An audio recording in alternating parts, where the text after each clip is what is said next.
மினஷைத்தானிர் ரஜீம். பிஸ்மில்லாஹிர் ரஹ்மானிர் ரஹீம். நஹ்மதுஹு வ நுஸல்லி அலா ரசூலிஹில் கரீம். அம்மா பஅத். இன்று எனக்காக ஒரு தலைப்பை கொடுத்திருக்கின்றார்கள். அதாவது தமிழக முஸ்லிம்களுடைய சமூக ஒற்றுமையை பற்றி.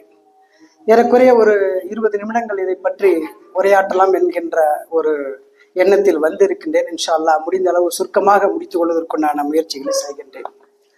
அல்லாஹ் தாலா குரானிலே கூறுகின்றான், யா யுஹன்னாஸ் இன்னா ஹலக்னாக்கும் மின் தக்கரி வ உன்சா, உங்களை நான் ஒரே ஆணிலிருந்து ஒரே பெண்ணிலிருந்து படைத்தேன் என்று சொல்கின்றான். இன்னொரு ஆயத்திலே சொல்கின்ற போது ஹலக்காக்கும் மின் நப்சின் வாஹிதா, உங்கள் அனைவரையும் ஒரே ஆத்மாவிலிருந்து படைத்தேன்கிறான். ஆதம் அலைஹிஸ்ஸலாம் அவர்களிடமிருந்து அவ்வா அலைஹிஸ்ஸலாம் அவர்களிடமிருந்து இந்த மனித குலம் பல்கி பெருகியது என்று. ஆனால் இந்த உலகம் ஒரே குடும்பமாக இருந்திருக்க வேண்டும். ஆனால் இது ஒரே குடும்பமாக இன்று இல்லை. பல்வேறு விதமான இசங்களும் கொள்கைகளும் மக்கள் குழம்பி போய் இருக்கின்றார்கள். அந்த குழப்பத்திலே தமிழக முஸ்லிம்களும் நாமும் பிரிந்து கிடக்கின்றோம். இந்த பிரிவுகளுக்கு முக்கியமான காரணங்கள் என்னன்னு சொல்லி பார்த்தா 2 காரணங்கள் இருக்கிறது. முதலாவது காரணம் வெளிப்புற காரணங்கள். முஸ்லிம் சமுதாயம் வெளிப்புறத்திலிருந்து வரக்கூடிய காரணங்களால நம்ம பிரிந்து கிடக்கின்றோம். அந்த காரணங்களை பற்றி நாம் இங்க விரிவாக பேசவில்லை. வாய்ப்பு இருந்தால் இன்னொரு நாள் வேறொரு கூட்டத்திலே அது என்ன காரணங்கள் என்பதை நாம் பேசுவோம். இரண்டாவது, நமது பிரிவுக்கு மிக முக்கியமான காரணம் உட்புற காரணங்கள். இந்த உட்புற காரணங்களினால் தான் நம்மளுடைய வீழ்ச்சி, தோல்வி, வலிமை, பலம் எல்லாம் இழந்து நாம் கடக்கிறோம் என்பதை நாம் புரிந்து கொள்ள வேண்டும். ஒன்றாக இருப்பது நமது கடமை என்பதை அல்லாஹ் தாலா குரானிலே சுட்டி காட்டுகின்றான். சற்று முன்புதான் நமது ஆலிம் அவர்கள், கரூர் மௌலவி இஸ்மாயில் அவர்கள் மிக தெளிவாக சொன்னார்கள், வாத்தசிமுபி அப்டில்லாஹி ஜமியா வலா தஃபர்ரகு அப்படின்னு சொல்லிட்டு, நீங்கள் ஒற்றுமை என்கின்ற கயிற்றை பலமாக பற்றி பிடித்துக் கொள்ளுங்கள், பிரிந்து விடாதீர்கள் என்று கட்டளை. எவ்வாறு நாம் தொழுவதற்கு இறைவன் கட்டளை எடுகின்றானோ, எவ்வாறு ஹஜ்ஜு செய்வதற்கு கட்டளை எடுகின்றானோ, எவ்வாறு நோன்பு வைப்பதற்கு கட்டளை எடுகின்றானோ, அதே போலத்தான் இங்கேயும் வலா தஃபர்ரகு அப்படின்னு சொல்லி சொல்றாங்க. குர்ஆன்ல பல்வேறு இடங்களை இங்க கேள்விப்பட்டிருங்க. அகீமுஸ்ஸலா வ ஆத்து ஸகாத், தொழுகையை நிறைவேற்றுங்கள், ஜக்காத்தை கொடுங்கள், கட்டளை. அது எல்லாரும் முடிந்த அளவுக்கு செய்யறாங்க. ஜக்காத் எல்லாருக்கும் கொடுக்குறாங்க. அதுல எந்த பிரச்சனையுமே இல்லை.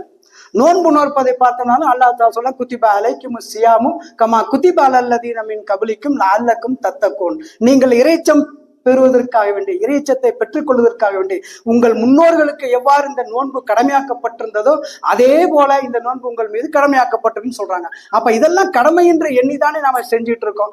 அதே வார்த்தையை தான் இங்க அல்லாஹ் தாலா பயன்படுத்துறான் இந்த ஆயத்துல, வலா தஃபர்ரகு, நீங்கள் பிரிந்து விடாதீர்கள் என்று. பிறகு எதற்கு நமக்கு மத்தியில் இந்த பிரிவினைகள்? ஆகவே சற்று இதை நீங்கள் சிந்தித்து பார்க்க வேண்டும். ஒரு ஹதீஸ்ல வருகிறது, அல் முஸ்லிமு அஹுல் முஸ்லிமு, ஒரு முஸ்லிம் இன்னொரு முஸ்லிமுக்கு சகோதரர். அப்ப தமிழகத்தில் இருக்கக்கூடிய நம்முடைய சகோதரர்கள் ஏன் சகோதரர்களாக இல்லாமல் பல்வேறு பிரிவினைகளாக நாம் பிரிந்து கிடக்க வேண்டும் என்பதனை நாம் சற்று ஆழமாக சிந்தித்து பார்க்க வேண்டும். நீங்களெல்லாம் அனைவரும் சிந்தனைவாதிகள். இதை பற்றி விரிவாக சொல்வதற்கு பதில் சுருக்கமாக உங்களுக்கு நான் சொல்லி காட்டுகின்றேன். அதே போல் பாருங்க, எல்லாரும் லா இலாஹா இல்லல்லாஹ் முஹம்மது ரசூலுல்லாஹ் நம்ம எல்லாரும் சொல்லியிருக்கோம். 1400 வருஷமா இதே களிமாவை தான் எல்லாரும் நம்ம சொல்றோம். இதுல ஏதாவது மாற்றங்கள் இருக்கா?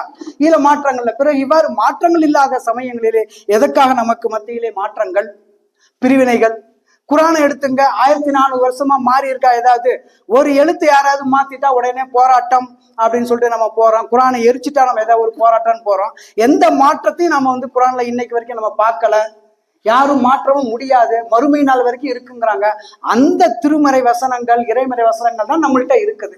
அப்படி இருக்கும்போது எதற்காக நாம் பிரிந்து கிடக்க வேண்டும் அப்படிங்கிறத நீங்க கொஞ்சம் சற்று சிந்தித்து பார்க்க வேண்டும். இந்த பிரிவுகளுக்கான காரணங்கள்லாம் எங்கேருந்து வருது, எதனால பிரிவுகள் அப்படின்னு சொல்லி பார்க்கணும்ல. என்ன காரணத்துக்காக அப்படின்னு பார்க்கணும். சில அற்பமான கருத்து வேறுபாடுகளுக்காக நாம் பிரிந்து கிடக்கின்றோம். நம்மள்ட்ட ஒரு 100 விஷயம் இருக்குன்னா 95 விஷயங்கள் அனைவரும் நாம் எல்லாம் ஒற்றுமையா இருப்போம். எங்கேயாவது ஒரு விஷயம் 2 விஷயம் அவருக்கு எனக்கு பிடிக்காது, இவருக்கு எனக்கு பிடிக்காது, ஆனால் நீ போ நான் போ அப்படிங்கிற பிரிவினை தான் நாம் உண்டாக்குகின்றோம். ஒற்றுமையாக இருப்பதற்கு 95%, 96%க்குரிய விஷயங்கள் இருந்தாலும் அவைகளை நாம் முறைப்படி பின்பற்றாமல் நாம் என்ன செய்யறோம்? இந்த சின்ன அற்ப காரணங்களை தான் பிரிந்து கிடக்கின்றோம் என்று சொல்லிட்டு அல்லாஹ் தாலா குரான்ல சொல்றான், கருத்து வேறுபாடு கொள்ளாதீர்கள் அப்படின்னு சொல்லிட்டு, அத்தியுல்லாஹ வ ரசூலஹு வலா தனாஸு, நீங்கள் அல்லாஹ்வையும் ரசூலையும் பின்பற்றுங்கள், வலா தனாஸு, நீங்கள் கருத்து வேறுபாடு கொள்ளாதீர்கள். எப்படி அங்க வந்து தஃபர்ரக்குங்கிற வேர்டு யூஸ் பண்ணோமோ, லா தஃபர்ரக்குன்னு யூஸ் பண்ணோமோ, அதே மாதிரி இங்க வல தனாசவுன்னு சொல்றான், நீங்கள் கருத்து வேறுபாடு கொள்ளாதீர்கள். இருக்குதா இல்லையா குரான்ல? அப்ப அந்த கருத்து வேறுபாடுகளுக்கு வந்து கொள்ளாதீர்கள் சொல்லும்போது எதற்காக நமக்கு மத்தியிலே கருத்து வேறுபாடு வேண்டும்? ஆனால் சில கருத்துப்பாடுகள் வரலாம். அப்படி வந்தால் அதற்கு இறைவன் தீர்வையும் சொல்கின்றான். உங்களுடைய வலிமை, ஆற்றல், பணம் எல்லாம் போய் நீங்க கோழைகளாக ஆகிவிடுவீர்கள். கருத்து வேறுபாடு வர்றப்பலாம் என்ன ஆகும்? நம்ம வந்து கோழைகளாகவும் வலிமையற்றவர்களாகவும் ஆற்றல் இல்லாதவங்களும் மாறிக்கிறோம். இன்னைக்கு இந்த அசிங்கமான நிலைமையில தான் நம்மளுடைய தமிழக முஸ்லிம்கள் இருந்துகிட்டு இருக்கிறாங்க அப்படிங்கிறத பார்க்கணும். அந்த ஆயத்தினுடைய தொடர்ச்சி இப்படி வந்து முடியுது. எப்படி முடியுதுனாக்கா, வஸ்பிரோ, நீங்கள் கருத்து வேறுபாடுகளின் போது சில துயரங்கள், துன்பங்கள் ஏற்படும். இப்ப நானும் அவரும் ஒத்து போனா சில விஷயங்கள் நான் விட்டு கொடுத்தாதான் போக முடியும், அவரு விட்டு கொடுத்தாதான் போக முடியும். அதனால சில துன்பங்கள், துயரங்கள் நமக்கு மத்தியிலே உருவாகும். அதை பொறுத்து கொள்ளுங்கள் என்று அல்லாஹ் தாலா சொல்கிறான். வஸ்பிரோ இன்னல்லாஹு மஅஸ்ஸாபிரீன், அல்லாஹு தாலா உங்களுடன், அதாவது பொறுமையாளர்களுடன் இருக்கிறான் என்று சொல்லி இவ்வளவு தெளிவான ஆயத்துகள் இருக்கிறது. இப்படி இருக்கும்போது நாம் ஏன் பொறுமையாளர்களாக இருந்து அந்த கருத்து வேறுபாடுகளை சகித்து கொண்டு ஒற்றுமையாக இருக்கக்கூடாது என்பதை நாம் பார்க்க வேண்டும். கருத்து வேறுபாடுகள் இன்னைக்கு வந்திருக்கா, ஆலி உலமாக்கள் நமக்கு எத்தனையோ பயான்கள் பண்றாங்க. ரசூல் ஸல்லல்லாஹு அலைஹி வஸல்லம் அவருடைய காலத்தில இருந்தே இந்த கருத்து வேறுபாடுகள் இருந்து கொண்டுதான் இருக்கிறது. நாளையும் இந்த கருத்து வேறுபாடு இருக்கும்.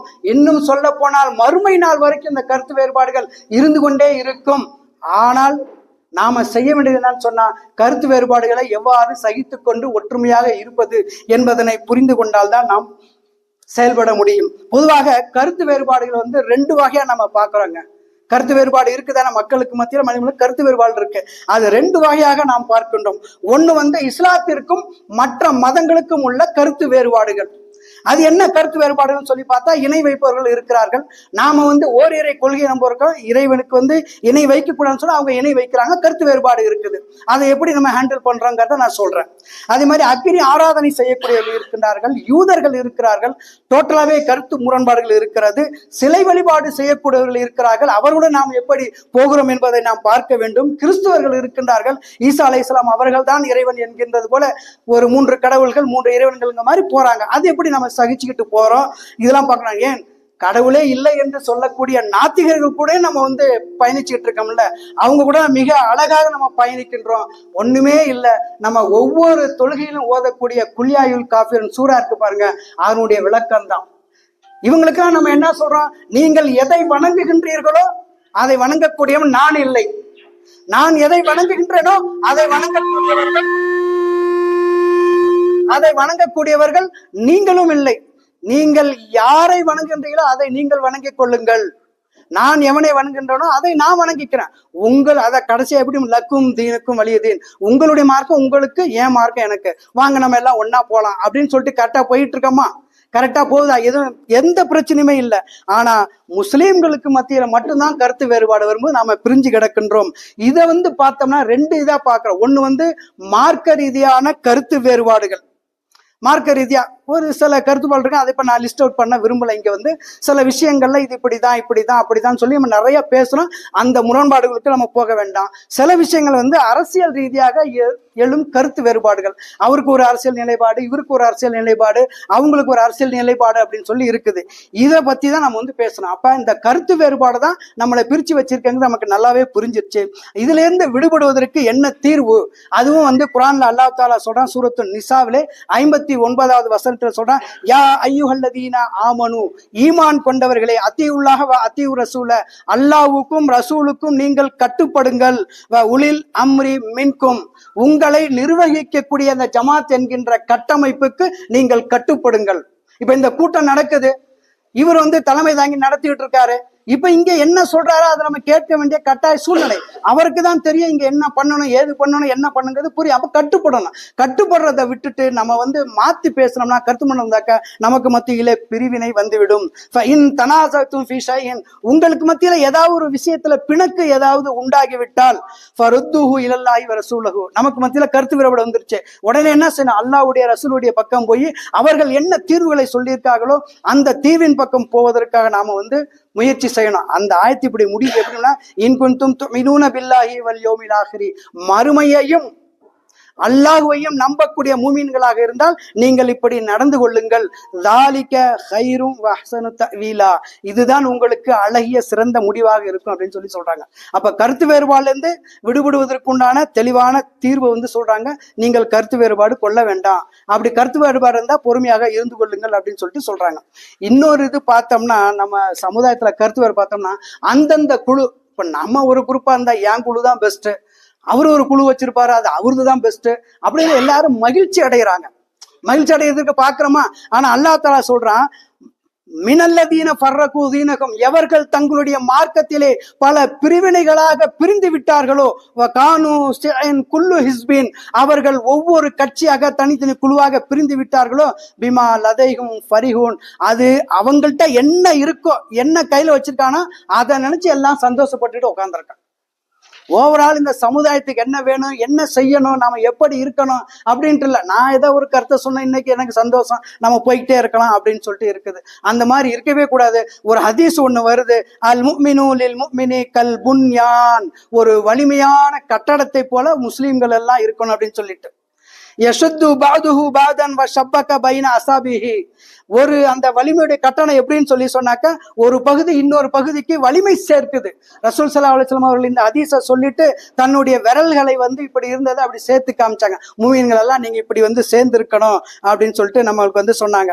ஆனா இன்றைக்கு நாம் அப்படி இருக்கிறோமா என்பதை பற்றி நாம் சற்று சிந்தித்து பார்க்க வேண்டும். ஆனா அல்லாஹ் தஆலா இன்னொன்னு சொல்றான், இப்படி சொல்லிட்டு பயன் பண்ணிட்டு போயிடலாம், எச்சரிக்கை விடுக்கிறான். உண்மையிலேயே மறுமையையும் அல்லாஹையும் நம்பக்கூடியவர்களா இருந்தா இந்த எச்சரிக்கையை நம்ம பார்க்கணும். என்ன எச்சரிக்கை வருது? இன்னல்லதீன ஃபர்ரகு தீனஹும் வகானு ஷைஅன் லஸ்து மின்ஹும் ஃபீ ஷைஇன் அப்படின்னு சொல்லிட்டு ஒரு ஆயத்து இருக்குது. அதுல என்ன சொல்றாங்கன்னாக்க, எவர்கள் தங்களுடைய மார்க்கத்திலே குழு குழுவாக பிரிந்து விட்டார்களோ, ரசூலுல்லாஹ் பார்த்து அல்லாஹ் சொல்றாங்க, சொல்லும் போது என்ன சொல்றாங்க, அவர்களுக்கும் உங்களுக்கும் எந்த சம்பந்தமும் இல்லை. தீனில யார் பிரிந்து கிடக்குறாங்களோ அவங்களுக்கு உங்களுக்கு எந்த சம்பந்தமும் இல்லை அப்படின்னு சொல்லிட்டு, இன்னமா அம்ருஹும் இலல்லாஹி, அவர்களுடைய செயல்கள் எல்லாம் அல்லாஹ்விடம் இருக்கிறது. யுநப்பியுக்கும் சும்ம யுநப்பியுக்கும், உங்களுக்கு இதை பற்றி அறிவிக்கப்படும் மறுமைனால. இப்ப நம்ம பிரிஞ்சு கிடக்கிறோம்ல, இந்த செயல்பாடுகள்லாம் அங்க அறிவிக்கப்படும். நம்ம என்னென்ன செஞ்சுக்கிட்டு கிடக்கிறோமோ, சமுதாயம் ஒற்றுமையாக இல்லாமல் இறைவனுடைய கட்டளை ஏற்காமல் வாழ்ந்து கொண்டிருக்கணும், இதெல்லாம் அங்க உங்களுக்கு அறிவிக்கப்படும். பிமா கானு யஃஅலூன், நீங்க எதை செய்து கொண்டிருந்தீங்களோ அதை அறிவிக்கப்படும் அப்படின்னு சொல்லிட்டு அல்லாஹ் தஆலா ஒரு எச்சரிக்கை விடுக்கிறான். அப்ப நம்ம இந்த எச்சரிக்கைக்கு பயந்து நாம் ஒற்றுமையாக இருப்பதற்கான முயற்சிகளை செய்ய வேண்டும். இன்னொரு வசனத்துல 49வது அத்தியாயத்துல 10வது வசனம் சொல்றேன், இன்னமல் முஃமினூன இஹ்வத்துன், நிச்சயமாக மூமின்கள் அனைவரும் சகோதரர்களே, ஃபஅஸ்லிஹு பைன அஹவைக்கும், உங்கள் சகோதரர்கள் மத்தியிலே சமாதானத்தையும் சாந்தியையும் ஒற்றுமையும் உறவையும் ஏற்படுத்துங்கள்னு சொல்லிட்டு அல்லாஹ் தஆலா குர்ஆன்ல சொல்றான். வத்தகுல்லாஹ, அவ்வாறு ஒற்றுமையை ஏற்படுத்துற சமயத்துல நியாயமா நடந்துங்க, இறைவனுக்கு நீங்கள் பயந்து கொள்ளுங்கள். ஒரு சாரார் இவருக்கு எனக்கு பிடிச்சிருக்கு ஆனா ஒற்றுமைங்கனால இவருக்கு சார்பா பேசுறது, இல்ல அவருக்கு சார்பா பேசுறது, அந்த மாதிரி இல்லாம நடுநிலவை சமுதாயமாக இருந்து நீங்கள் பேசுங்கள் அப்படின்னு சொல்லிட்டு, அல்லாஹ் உங்களுக்கு லஅல்லக்கும் துர்ஹமூன், உங்களுக்கு இறைவன் ரஹ்மத் செய்யக்கூடும், ஒற்றுமையை நீங்க பண்ணுவதற்கான முயற்சிகள் எடுக்கன்னு சொல்லிட்டு இறைவன் கூறுகின்றான். அப்பேற்பட்ட அந்த உன்னதமான பணியை தான் இந்த தமிழ்நாடு இஸ்லாமிய கூட்டமைப்பு தன்னுடைய கையிலே எடுத்திருக்கின்றது. இன்ஷா அல்லாஹ் அதிலே நாம் அனைவரும் வெற்றி அடைய வேண்டும். குறிப்பாக இன்னும் ஒரு 3 நிமிடங்களை முடித்து விடுகின்றேன். நம்ம இந்த பிரிவுகள் எல்லாம் ஆராய்ச்சி பண்ணி பார்த்தோம்னு சொன்னா, மார்க்க ரீதியான பிரிவுகள் இருக்குது. அது கருத்து வேறுபாடுகள் காரணமா பிரிஞ்சிருக்கும். 2 விதமா மார்க்கத்துல கருத்து வேறுபாடு, இதுதான் சரி இதுதான் சரிங்கிறது ஒண்ணு. இன்னொன்னு பதவி மோகம், மார்க்கத்தின் பெயரால் நான் பதவியை பெற வேண்டும், மார்க்கத்தின் பெயரால் நான் உச்சத்துல இருக்க வேண்டும், எதையாவது சொல்லி மக்களை ஏமாத்திக்கிட்டு இருக்கலாம் அப்படிங்கிறவங்களும் கொஞ்சம் பேர் இருக்கிறாங்க. இன்னொரு பிரிவு நம்ம பார்த்தோம்னா அரசியல் ரீதியான பிரிவுகள் நமக்கு மத்தியில இருக்குது.